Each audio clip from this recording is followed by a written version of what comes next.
ল্যাংটা বশীকরণ তাবিজ নিয়ে আলোচনা করব। তো ভিউয়ার্স, আমার কথাতে কেউ খারাপ মাইন্ড করবেন না, কারণ কবিরাজের জগতের ভিতরে ভালো বিদ্যা আছে, খারাপ বিদ্যা আছে, বহু রকমের বিদ্যা আছে।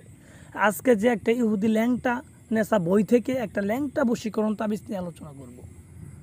এটাকে ল্যাংটা বশীকরণ বলার কারণ হচ্ছে, এই তাবিজটা প্রয়োগ করার মাধ্যমে একজন মেয়েকে আপনি নিজে সরাসরি বিছানায় আনতে পারবেন, ঠিক আছে? এবং সেই মেয়েকে এমনভাবে বাধ্য করতে পারবেন যে সে সারা জীবন আপনি চাইলে সেই মেয়ের সাথে শারীরিক সম্পর্ক করতে পারবেন।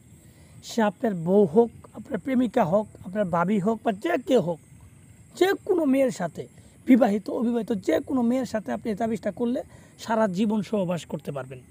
এবং এই সহবাসের জন্য আপনার তাকে বলতে হবে না, সে আপনার কাছে চলে আসবে, সে আপনার কাছে চলে আসবে। এটা এরকম একটা নোংরা বশীকরণ বিদ্যা। তো এগুলা আমি আপনাদের বলবো না করার জন্য, যাদের এগুলো প্রয়োজন তারা করতে পারেন। যারা একান্তভাবে বিপদে আছেন, একটা মেয়েকে বশ করতে চান, ঠিক আছে, আপনার প্রেমিকাকে বা আপনার বউয়ের সাথে আপনার ভালো সম্পর্ক আছে, সব সম্পর্ক আছে, কিন্তু সে আপনার সাথে সহবাস করতে রাজি হয় না, বা যদিও করে সেইভাবে আপনাকে সময় দেয় না। তো আপনি চাইলে কিন্তু এই তাবিজটার মাধ্যমে তার কাছ থেকে সময় আদায় করে নিতে পারবেন, ঠিক আছে? আপনাকে তার ডাকতে হবে না, আপনাকে সে ডাকবে বিছানায়, আপনাকে ডাকবে।